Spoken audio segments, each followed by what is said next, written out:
Corona காலகட்டத்தில் மக்களுக்கு வாழ்வாதாரம்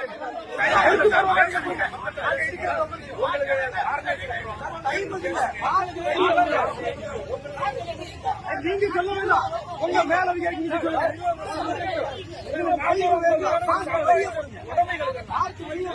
நீங்க யாரு சொல்லுங்க.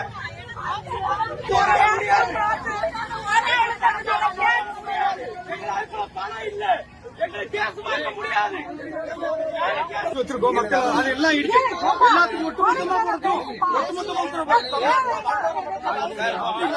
தனிப்பட்ட முறையில் மக்கள்கிட்ட நீங்க கேள்வி போறாங்க. அவங்களுக்கு வருமானம் இல்ல. சைமன் கானில் இருந்து 8 வீடு இடிக்கிற சம்பந்தமா அதுல பாதிக்கப்பட்ட ஒருத்தின ரம்மணி பேசுறேன். இந்த 40 வருஷம் மட்டும் இந்த வீட்டுல நாங்க குடியிருந்து பக்கத்துல குடியிருந்துட்டு இருக்கோம்.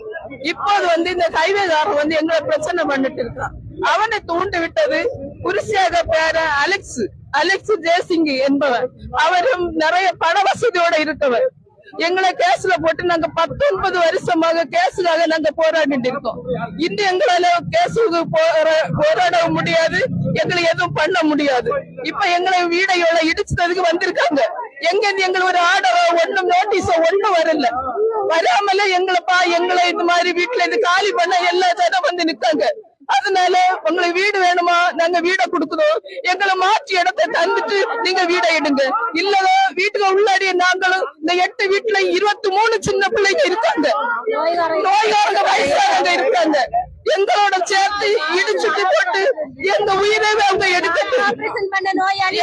எங்க உயிர் இந்த வீட்டு உள்ளத போமா இருந்தாங்க உயிரை எடுத்துட்டு போட்டு வீடோட அல்லது எங்களை மாற்றி இடம் தந்துட்டு நீங்க எடுங்க.